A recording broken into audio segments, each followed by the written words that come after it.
नमस्कार। अविरल ज्ञान धारा चैनल में आप सभी का स्वागत है। आज के हमारे इस वीडियो का विषय है कि एमए यानी कि एमएचडी इग्नू के अंतर्गत हमारा पाठ्य विवरण क्या है।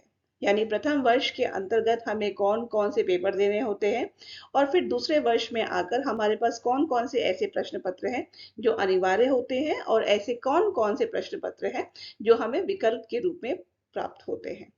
आइए चर्चा को शुरू करते हैं और प्रथम वर्ष का जो हमारा पाठ्य विवरण है सबसे पहले उसे देखते हैं। आपकी जानकारी के लिए ये जानना जरूरी है आपको कि जो हमारा प्रथम वर्ष का जो पाठ्यक्रम होता है वो सभी के लिए अनिवार्य होता है। यानी एमएचडी के अंतर्गत आपका प्रथम वर्ष का पाठ्यक्रम सभी छात्र छात्राओं के लिए एक समान रहता है। इसमें आपको 4 प्रश्न पत्र के उत्तर देने होते हैं। जो 4 प्रश्न पत्र हैं उनके जो कोड हैं वो है एमएचडी 2, एमएचडी 3, एमएचडी 4 और एमएचडी 6। इन 4 प्रश्न पत्रों में सभी की जो अंक योजना है वो 100 अंक होती है और इसमें जो आपके लिए अगर हम कहें उत्तीर्ण करने के लिए आवश्यक है तो कम से कम आपको 100 में से 40 अंक प्राप्त करने होते हैं। जो आप असाइनमेंट सबमिट करते हैं उसके मार्क्स इसमें अलग से होते हैं। अब जो आपका पहला प्रश्न पत्र होता है जो कि 100 अंकों का होता है वो होता है एमएचडी 2 यानी कि आधुनिक हिंदी काव्य। आधुनिक हिंदी काव्य के अंदर आपको 6 खंड पढ़ने होते हैं और इन 6 खंडों में जो आपका सबसे पहला खंड होता है यानी जो आप सबसे पहला खंड पढ़ने वाले हैं उसमें आपको पहले खंड में नव जागरण काव्य पढ़ना होता है। इसके अंदर बहुत सारी इकाइयां होती हैं, जैसे 3 इकाइयों में पहला है भारतेंदु हरिश्चंद्र का काव्य है, फिर मैथिली शरण गुप्त का काव्य है और फिर भारतेंदु हरिश्चंद्र और मैथिली शरण गुप्त की जो काव्य भाषा और जो काव्य शिल्प है उसको आपको पढ़ना होता है। खंड 2 में आपको छायावादी काव्य के बारे में पढ़ना होता है जिसमें जयशंकर प्रसाद, उसके बाद सूर्यकांत त्रिपाठी निराला और राम की शक्ति पूजा इसका एक पाठावलोकन होता है। खंड 3 के अंतर्गत आपको छायावादी काव्य और छायावादोत्तर काव्य के बारे में पढ़ना होता है जिसमें महादेवी वर्मा, सुमित्रा नंदन पंत और दिनकर की रचनाओं को आपको पढ़ना होता है। खंड 4 जो कि प्रगतिशील काव्य होता है इसके अंदर भी आपको 6 इकाइयों को देखना होता है। इकाई 14, 15, 16, 17, 18 और 19 जिसमें आप नागार्जुन के बारे में पढ़ते हैं, मुक्ति बोध के बारे में पढ़ते हैं, अंधेरे में कविता के बारे में पढ़ेंगे और धूमिल के बारे में पढ़ेंगे।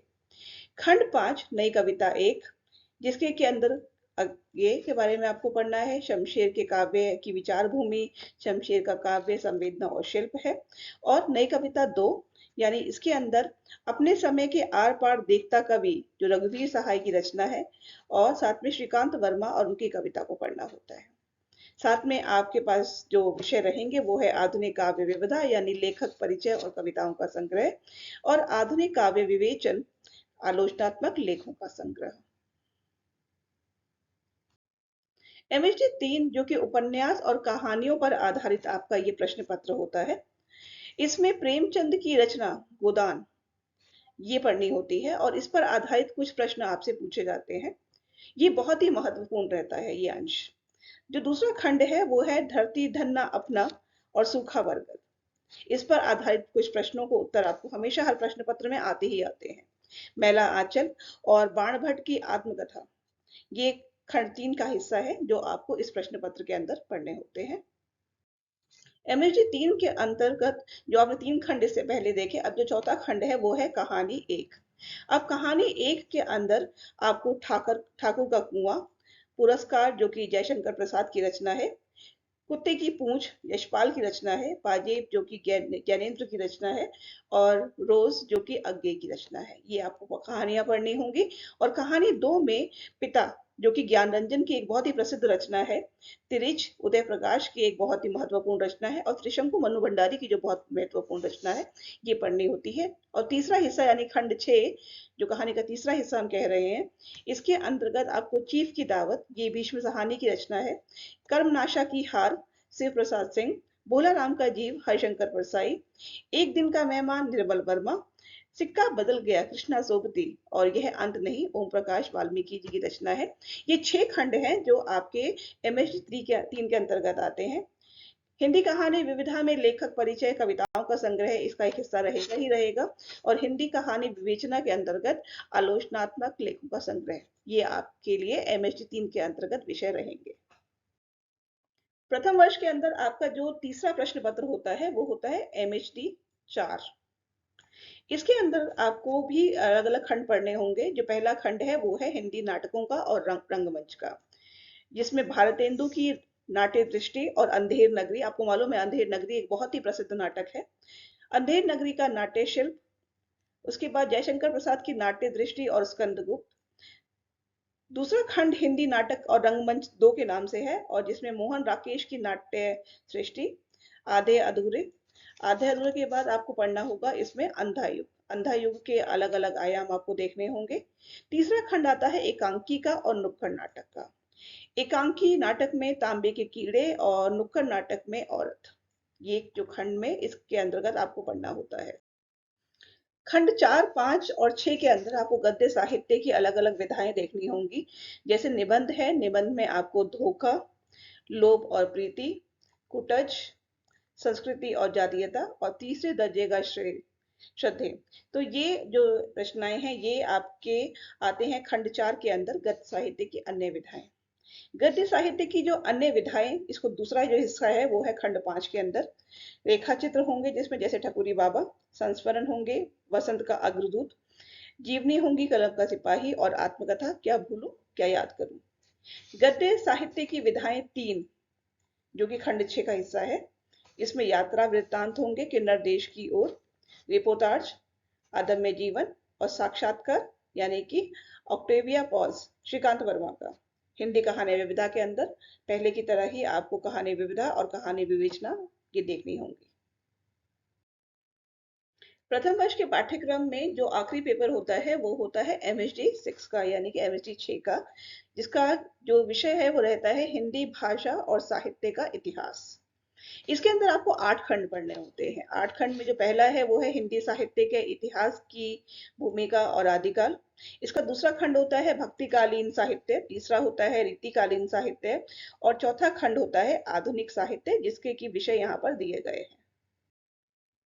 खंड 5 जो आपके आखिरी पेपर का है वो है आधुनिक साहित्य भाग 2, आधुनिक गद्य साहित्य हिंदी का, भारतीय आर्य भाषाएं और आधुनिक हिंदी गद्य साहित्य।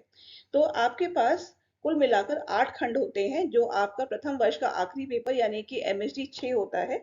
इसके अंतर्गत आपको ये सारे जो आपके 8 खंड हैं ये पढ़ने होते हैं। तो प्रथम वर्ष के अंदर जो आपके पास 4 प्रश्न पत्र होते हैं वो होता है एमएसडी 2, एमएसडी 3, एमएसडी 4 और एमएसडी 6। और इन सभी के सभी प्रश्न पत्रों के जो अंक होते हैं, पूर्णांक होते हैं, वो 100 होते हैं। यानी जो आपका पहला वाला पेपर होता है उसके अंदर आप 400 अंक का पेपर देंगे और हर प्रश्न पत्र को पास करने के लिए आपके 100 में से कम 40 अंक आने चाहिए। असाइनमेंट को पास करना अलग से जरूरी होता है, उसमें भी आपको कम से कम 40 अंक लाने होते हैं, वरना वो पेपर आपको वापस रिपीट करना होता है, चाहे वो आपका असाइनमेंट हो और चाहे वो आपका इस तरीके से कोई प्रश्न पत्र हो। तो सभी के लिए 40 अंक अनिवार्य है आना। आइए चर्चा करते हैं द्वितीय वर्ष के पाठ्यक्रम के विवरण की। इस वर्ष के अंतर्गत आपको 7 प्रश्न पत्रों के उत्तर देने होंगे, जिसमें से 3 प्रश्न पत्र ऐसे होंगे जो अनिवार्य पाठ्यक्रम का हिस्सा होंगे, यानी सभी छात्र छात्राओं को उसके प्रश्नों के उत्तर देने होंगे और 4 आपके पास प्रश्न पत्र ऐसे होते हैं जो कि विकल्प के रूप में होते हैं। तो सबसे पहले चर्चा कर लेते हैं जो अनिवार्य पाठ्यक्रम है यानी कि एमएचडी 1। इसके अलावा एमएचडी 5 और एमएचडी 7 ये आपके लिए अनिवार्य होता है। एमएचडी 1 के अंदर आपके पास हिंदी काव्य होता है और हिंदी काव्य के अंदर आपको आदि काव्य, भक्ति काव्य और रीति काव्य, ये 3 काव्यों की आपको इसको पढ़ना होता है। एमएचडी 5 जो कि आपका दूसरा अनिवार्य प्रश्न पत्र है, ये है साहित्य सिद्धांत और समालोचना। इसके अंतर्गत भी आपके पास कुछ खंड होते हैं जिनको आपको पढ़ना होता है, जैसे साहित्य की अवधारणा, भारतीय काव्य शास्त्र के विकास के चरण, रस चिंतन के विविध आयाम और पाश्चात्य काव्य शास्त्र। इसके अलावा भी कुछ खंड हैं जो आपको पढ़ने होते हैं। एमएचडी 5 के अंतर्गत का जो 5वां खंड है आपका, वो है पाश्चात्य काव्य शास्त्र। छठा खंड आपका होता है साहित्य सिद्धांत और विचारधाराएं, और 7वां खंड होता है हिंदी आलोचना। समालोचना के साक्षात्कार आपको इसके साथ पढ़ने होते हैं। दूसरे वर्ष के अंतर्गत जो आपको तीसरा आपका प्रश्न पत्र होता है, जो अनिवार्य होता है, वो होता है एमएचडी 7, यानी कि भाषा विज्ञान और हिंदी भाषा। इसके अंदर जो खंड आपको पढ़ना होता है वो होता है एक भाषा विज्ञान का, दूसरा हिंदी संरचना, और तीसरा होता है अनुप्रयुक्त भाषा विज्ञान। यानी ये आपका कुल मिला के पाठ्यक्रम होता है एमएचडी 7 का, जो तीसरा आपका वैकल्पिक ना होकर आपका ये अनिवार्य प्रश्न पत्र होता है। अब बात करते हैं उन प्रश्न पत्रों की जो आपके पास वैकल्पिक पाठ्यक्रम के अंतर्गत होते हैं। आपके पास विकल्प के रूप में 3 तरीके से होते हैं। पहला होता है कहानी, दूसरा होता है उपन्यास, और तीसरा आपके पास विकल्प होता है दलित साहित्य का। तो सबसे पहले चर्चा करते हैं कहानी के ऊपर। कहानी के अंतर्गत जो आपको प्रश्न पत्र देने होते हैं वो होते हैं एमएचडी 9, एमएचडी 10, एमएचडी 11 और एमएचडी 12। इसके अंदर आपका जो पहला पेपर होता है, यानी कि एमएचडी 9, अगर आप कहानी को अपने वैकल्पिक पाठ्यक्रम में चुनाव करते हैं तो आपको देना होगा 9, 10, 11 और 12, ये आपके वैकल्पिक विषय होंगे। कहानी में आपका पहला प्रश्न पत्र होगा कहानी स्वरूप और उसका विकास। अगर आपने कहानी का चुनाव किया है तो आपके पास आपका दूसरा प्रश्न पत्र आएगा एमएचडी 10, जिसमें आपको प्रेमचंद की कहानियों को खास तौर से पढ़ना होगा। तो आपके पास कुछ कहानियां होंगी जिनको आप पढ़ेंगे और उन कहानियों पर आधारित आपको प्रश्नों के उत्तर देने होंगे। कुछ कहानियां जो मुख्य रूप से इसके अंतर्गत आती हैं, जैसे मनोवृत्ति, बूढ़ी काकी, बेटों वाली विधवा, नमक का दारोगा, विध्वंस, गुल्ली डंडा, जलूस, समर यात्रा, सुजान भगत, दो बैलों की कथा, सवा सेर गेहूं, सदगति, कफन, ये कहानियां इस प्रश्न पत्र में पूछी जाती हैं। कहानी का जो आपका तीसरा प्रश्न पत्र होता है वो होता है एमएचडी 11, जिसमें आप हिंदी कहानियों के ऊपर आधारित कहानियों को पढ़ते हैं और फिर प्रश्नों के उत्तर देते हैं। अब यहाँ पर आपको हिंदी की जो कहानियां हैं उसमें अलग अलग लेखकों की कहानियों को पढ़ना होता है। तीसरी कसम, जैसे आप लोग को पता है, फणीश्वरनाथ रेणु की एक प्रसिद्ध रचना है। ऐसे ही आपको डिप्टी कलेक्ट्री, बदबू, राजा निर्बसिया, बिरादरी, हंसाबाई, जाई अकेला, यही सच है, मलबे का मालिक, इस तरह से आपको अलग अलग कहानियां पढ़नी होती है और इन कहानियों पर आधारित प्रश्न इस प्रश्न पत्र के अंतर्गत आपसे पूछे जाते हैं। कहानी को विकल्प के रूप में चुनने पर आपका जो आखिरी प्रश्न पत्र होता है वो होता है एमएचडी 12, जिसमें बहुत सी भारतीय कहानियों को आपको पढ़ना होता है। ये विशेषता अनुदित कहानियां हैं, यानी भारत की अलग अलग भाषाओं से कहानियों को हिंदी में अनुवाद किया गया है और इस पर आधारित आपको प्रश्नों के उत्तर देने होते हैं, जो आपके मुख्य रूप से विश्लेषण और मूल्यांकन पर आधारित होते हैं। जैसे मलयालम, कन्नड़, तमिल और तेलुगु की कहानियां कुछ इसमें होती हैं, बंगला, असमी, उड़िया की कुछ कहानियां होती हैं, साथ ही मराठी, कोंकण, गुजराती और राजस्थान की कुछ कहानियां होती हैं जिसका कि हिंदी में अनुवाद करके आपको दिया गया है, और उर्दू, पंजाबी, कश्मीरी और मैथिली भाषाओं की कहानियां हैं जिनके की अनुवाद हो रखे हैं और आपको इन कहानियों को पढ़ना है और इन पर आधारित प्रश्नों के उत्तर देने होते हैं। इससे पहले जो आपने चर्चा की थी वो थी कहानियों पर, यानी आपका विकल्प अगर आपने कहानी चुना था। अगर आपने अपना विकल्प उपन्यास को चुना तो आपके जो प्रश्न पत्र होंगे उनकी संख्या होगी एमएचडी 13, एमएचडी 14, एमएचडी 15 और एमएचडी 16। इसमें जो आपका पहला प्रश्न होगा यानी कि एमएचडी 13, इसका विषय होगा उपन्यास स्वरूप और विकास। उपन्यास को चुनने पर आपका जो दूसरा प्रश्न पत्र होगा यानी एमएचडी 14, ये होगा हिंदी उपन्यास। ये प्रेमचंद का विशेष अध्ययन होगा, यानी प्रेमचंद का लिखा हुआ जो आपके उपन्यास है उस पर आधारित आपसे प्रश्न पूछे जाएंगे। कुछ उपन्यास आपको बताए जाएंगे, जैसे रंगभूमि है, गबन है, प्रेमाश्रम है, सेवा सदन है, और इसके ऊपर आधारित आपको अपना जो प्रश्न पत्र होगा उसे अटेम्प्ट करना होगा। आपका उपन्यास का चुनाव करने पर आपके पास जो अगला प्रश्न पत्र है वो है एमएचडी 15, और इसमें आपके पास जो उपन्यास है वो है झूठा सच, जिंदगी नामा, और साथ में सूरज का सातवां घोड़ा और राग दरबारी। इन उपन्यासों को पढ़ने के बाद जो प्रश्न आएंगे आपको उसके उत्तर देने होंगे।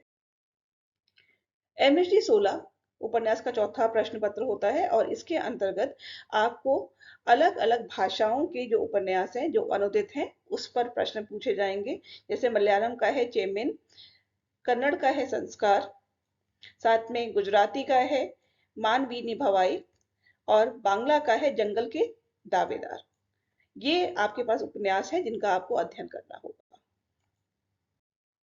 एमएसडी में जब आप वैकल्पिक की बात करते हैं, जो तीसरा मॉड्यूल आपके सामने आता है, पहला था कहानी, दूसरा था उपन्यास, और अब ये तीसरा मॉड्यूल है। आप इन तीनों में से कोई एक चुन सकते हैं। तो अगर आपने दलित साहित्य का चुनाव किया है, यानी आपने विशेष रूप से दलित साहित्य को अध्ययन के लिए चुना है, तो आपको 4 प्रश्न पत्र इसमें भी होंगे। और आपकी जानकारी के लिए ये तो बताना जरूरी है कि आपके ये, चाहे आप कहानी का चुनाव करें, चाहे उपन्यास का, चाहे आप दलित साहित्य का चुनाव करें, ये सारे जो प्रश्न पत्र होते हैं ये 50-50 अंकों के होते हैं। तो यहाँ पर अगर आपने दलित साहित्य का चुनाव किया है तो आपके प्रश्न पत्र की संख्या होगी 17, 18, 19 और 20। तो सबसे पहले अगर हम 17 को देखें, तो आपके पास जो प्रश्न पत्र होगा दलित साहित्य के अंतर्गत, उसका जो विषय होगा वो है भारत की चिंतन परंपराएं और दलित साहित्य। दलित साहित्य में आपका दूसरा प्रश्न होगा प्रश्न पत्र संख्या 18। इसमें आपको दलित साहित्य की अवधारणा और उसके स्वरूप, इस पर आपको अध्ययन करना होगा, जिसमें आप दलित साहित्य का उद्भव और विकास देखेंगे, सामाजिक सांस्कृतिक आंदोलन और दलित साहित्य को पढ़ेंगे, दलित साहित्य और चिंतनधान पढ़ेंगे, और साथ में दलित साहित्य का सौंदर्य शास्त्र। दलित साहित्य में आपका तीसरा प्रश्न होगा दलित साहित्य का विकास, हिंदी के परिप्रेक्ष्य में आप उसे देख रहे हैं। तो पहला होगा हिंदी दलित कविता, हिंदी दलित कहानी का भाग 1, हिंदी दलित कहानी भाग 2, और हिंदी दलित आत्मकंथन, जिसमें आप जूठन जैसे विषयों को पढ़ते हैं। दलित साहित्य के अंतर्गत आपका जो चौथा प्रश्न पत्र होता है वो होता है एमएचडी 20, यानी कि भारतीय भाषाओं में दलित साहित्य। इसके अंतर्गत आपको ये 4-5 खंड पढ़ने होते हैं, जैसे कि भारतीय दलित कविता, भारतीय दलित कहानी भाग 1, भारतीय दलित कहानी भाग 2, भारतीय दलित आत्मकथन, और भारतीय दलित उपन्यास। तो कुल मिलाकर इस वीडियो में हमने देखा कि किस प्रकार जो इग्नू का एमएचडी पाठ्यक्रम है, जो कि हिंदी के लिए विशेष रूप से है, उसके अंतर्गत आपको किन किन प्रश्न पत्रों के उत्तर देने होते हैं, और विकल्पों के रूप में आपके पास कौन कौन से ऐसे ऑप्शंस होते हैं जिनके बीच में से आप चुनाव कर सकते हैं। उम्मीद करते हैं आपको ये वीडियो पसंद आया होगा। लेटेस्ट अपडेट के लिए और हमारे चैनल पर बने रहने के लिए आपसे अनुरोध है कि आप चैनल को सब्सक्राइब करें, ताकि आपको जल्द से जल्द और सबसे पहले सारे अपडेट्स प्राप्त होते रहें। धन्यवाद।